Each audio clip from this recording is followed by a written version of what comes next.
النحو الواضح میں ہمارا جو سبق تھا، آخری سبق تھا النعت، نعت کا سبق تھا، النعت والمنعوت، یہ ہم پڑھے تھے. تو اب ہمارے پاس 3 تمارین ہم کر چکے تھے. چوتھی تمرین ہے، دیکھیے، کون جملا تشتمل كل واحدة منها على اسم منعوت بأحد الأوصاف الآتية مع ضبط آخر النعت والمنعوت. جو مرد شاگرد حضرات ہیں ان میں سے کوئی ایک اس کا ترجمہ کیجئے اور پھر پہلی جو مثال ہے اس کو جملہ بنائیے. کہ آپ جملے بنائیں جس میں ہر ایک میں اس میں منعوت ہو احد الاوصاف، یعنی نیچے دیے ہوئے اوصاف کے ساتھ، ضبط الآخر النعت والمنعوت، اور اس کے ایکوریٹ آخری حرکات کے ساتھ نعت اور منعوت کے میچ کرتے ہوئے. جی ہاں، تو اس کا مطلب یہ ہوا کہ نیچے جو اوصاف دیے گئے ہیں ان کو آپ کو کیا بنانا ہے؟ منعوت، اس میں منعوت، اس میں منعوت، ان کو نعت بنانا ہے. کوئی اس میں منعوت لائیے جس کے ذریعے یہ صفت بن جائے، جس کے ذریعے یہ نعت بن جائے. علی اسم منعوت بأحد الاوصاف الآتیۃ، آنے والے جملوں میں سے ہر ایک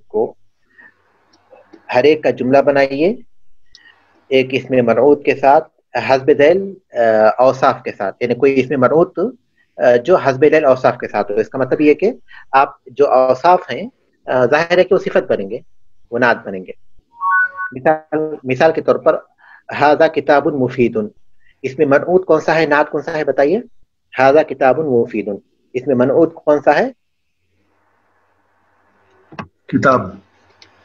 ہاں، اور نعت کون سی ہے؟ مفید. بالکل. خشن ان کو آپ اسی طرح مفید ان کی جگہ پر رکھیے جملہ بنا کر. جی، خشن کے معنی کیا شیخ؟ خشن معنی سخت. اچھا، تو الارض الخشن واسع. ارض جو ہے عربی زبان میں مؤنث استعمال ہوتا ہے، اس صورت میں آپ کو الارض الخشنۃ کہنا پڑے گا، تو اس لیے بہتر ہے کہ دوسرا کوئی جملہ بنائیے.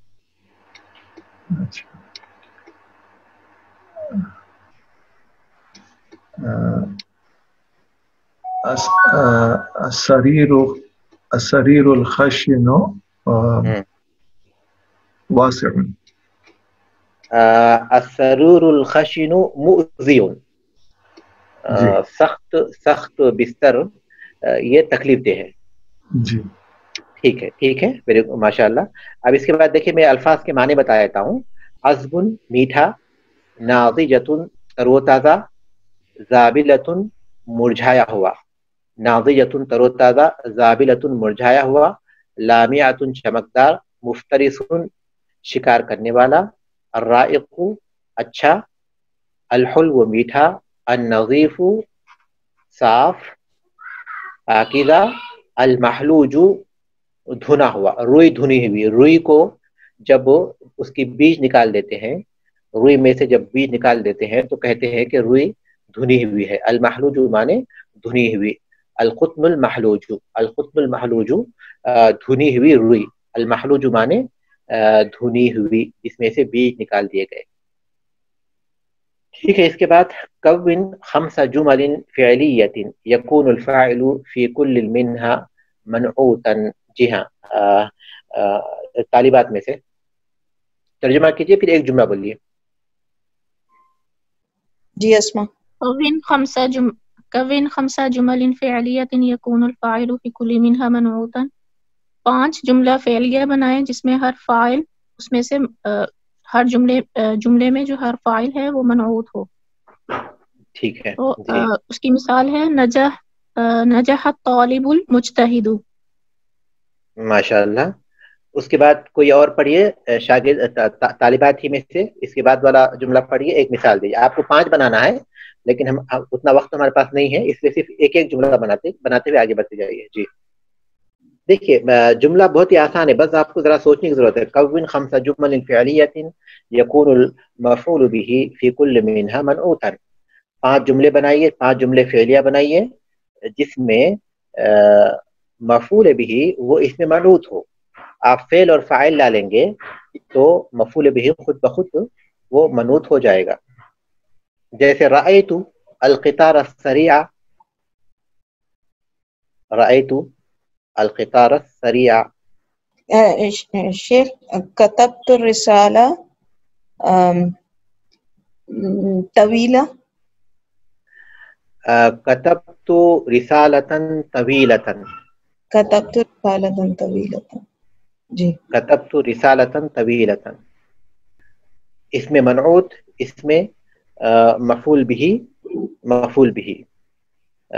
اس کے بعد کا جملہ، اس کے بعد کون خمس جمل اسمیہ یکون المبتدا فی کل منها منعوتا. 5 جملے اسمیہ بنائیے جس میں مبتدا جو ہے وہ منعوت ہو. جی جملہ اسمیہ منعوت یعنی مطلب اگر کوئی بھی ہم نام لے کے کہہ دیں کہ احمد طالب مجتہد، تو اس میں ہاں اس میں منعوت بول رہے ہیں نا وہ. ہاں جی جی ہاں ان کی صحیح صفت ہوگی. ٹھیک ہے احمد طالب مجتہد، بالکل جی. صحیح جملہ ہے. ماشاءاللہ آگے بڑھیے. كون 5 جمل اسمية في كل منها اسم مجرور منعوت. پہلے فورتھ والا ہے نا الخبر. كون 5 جمل اسمية يكون الخبر في كل منها منعوت. أحمد طالب مجتهد. یہ تو پہلا جملہ ہو گیا احمد الطالب. اس میں خبر اس میں منعوت بنائیے آپ. تو استاد خبر مبتدا خبر منعوت ہوئی نا طالب مجتهد. دوسرا کوئی جملہ دیجیے، کوئی بھی جملہ دیجیے دوسرا. أحمد ولد، جی أحمد ولد طيب. احمد ولد طیب. اسی مثال میں آپ نے جو دوسری مثال دی. زیادہ جو مثال استعمال ہو سکتی ہے وہ ہے الطالب المؤدب محبوب، لیکن اس میں جو ہے پھر نعت نہیں ہے، نعت نہیں ہے نا اس میں. الطالب المؤدب محبوب میں شیخ معدب نہیں ہوگا نعت؟ وہ اس کے ساتھ ہو گیا، مبتدا کے ساتھ ہو گیا. مبتدا کی نعت ہے وہ. صحیح، ہم کو خبر کی نعت ہے. تو ٹھیک ہے، جو جملہ آپ نے پیش کیا وہ صحیح ہے. اس کے بعد آگے بڑھیے. کون 5 جمل فی کل واحدۃ منها اسم مجرور، اسم مجرور منعوت. 5 جملے لائیے جس میں سے ہر ایک میں ایک اسم مجرور منعوت ہو. سافرت إلى المدينة المنورة. جی آواز واضح نہیں ہوئی. سافرت إلى المدينة المنورة. صحیح ہے، بالکل صحیح ہے، ماشاءاللہ. سافرت إلى المدينة المنورة. اس کے بعد طلبہ میں سے آخری جملے میں سے ایک مثال دے دیجیے بس. تمرین فی الانشاء. كون 7 جمل فعلیة بحيث يجيء لفظ الثور في كل منها موصوفا بصفة تلائمه. 7 جملے بنائیے، 7 جملے فعلیہ بنائیے اس طرح کے اس میں ہر لفظ ثور بیل کو کہتے ہیں. لفظ ثور ان میں سے ہر ایک فی کل منها موصوفا موصوف استعمال ہو، یعنی منعوت استعمال ہو. بصفت تلائمه، ایسی صفت کے ساتھ جو اس کے لائق ہو. ثم استعین بهذه الجمل على کتابة موضوع صغیر.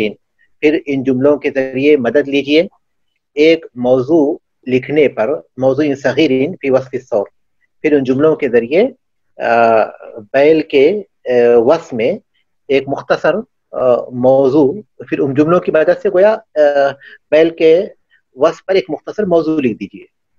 7 جملے بنائیے اس میں جو ہے سور کو آپ موصوف یعنی منعوت بنائیے اور ایسی صفت استعمال کیجئے جو اس کے مناسب ہو. پھر ان جملوں کے ذریعے بیل کے وصف میں ایک موضوع لکھ دیجئے. کوئی بھی ایک جملہ بنا دیجئے جس میں بیل جو ہے منعوت استعمال ہو. دیکھیے جملے فعلیہ بنائیے. جملے فعلیہ بنانا ہے تو اس کا مطلب ہے کہ آپ کو پہلے فعل لانا ہے جی، جس میں اب لفظ سور موصوف بن کر آئے شیخ. بالکل بالکل. رأیت بالکل. رأیت الثور الجمیل. رأیت الثور المفعول ہے نا، رأیت الثور الجمیل. ثور الجمیل. ہاں بالکل. اب اس کا جملہ کیا کہتے ہیں، اس موضوع پہ کچھ بول رہے ہیں. ایسے آپ کو 7 جملے بنانا ہے. اب جیسے آپ نے کہا رأیت الثور الجمیل، جی ٹھیک ہے، جی تو ایسے آپ کو 7 جملے بنانا ہے. پھر ان جملوں کو ایک موضوع کی ترتیب دے دینا ہے. شیخ ساتوں کے ساتوں فعلیہ ہونے چاہیے.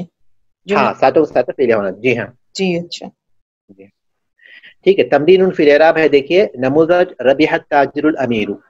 ربح فعل ماضی، التاجر فاعل مرفوع، الامیر نعت مرفوع. ٹھیک ہے. یقرأ علی کتابا مفیدا. یقرأ فعل مضارع مرفوع، علی فاعل مرفوع. علی نے مفید کتاب پڑھی تو ظاہر ہے کہ علی فعل علی یہ فاعل ہو گیا اور مرفوع ہو گیا. کتابا مفعول به منصوب، مفیدا نعت منصوب. کیونکہ جو اعراب منعوت کا ہے وہی اعراب کس کا ہوگا؟ نعت کا ہوگا. اس کے بعد اب آپ سے پوچھ رہے ہیں اعرب الجمل الآتیہ، آنے والے جملوں کا اعراب بیان کیجیے. نزل من السماء مطر غزیر، آسمان سے زوردار بارش ہوئی.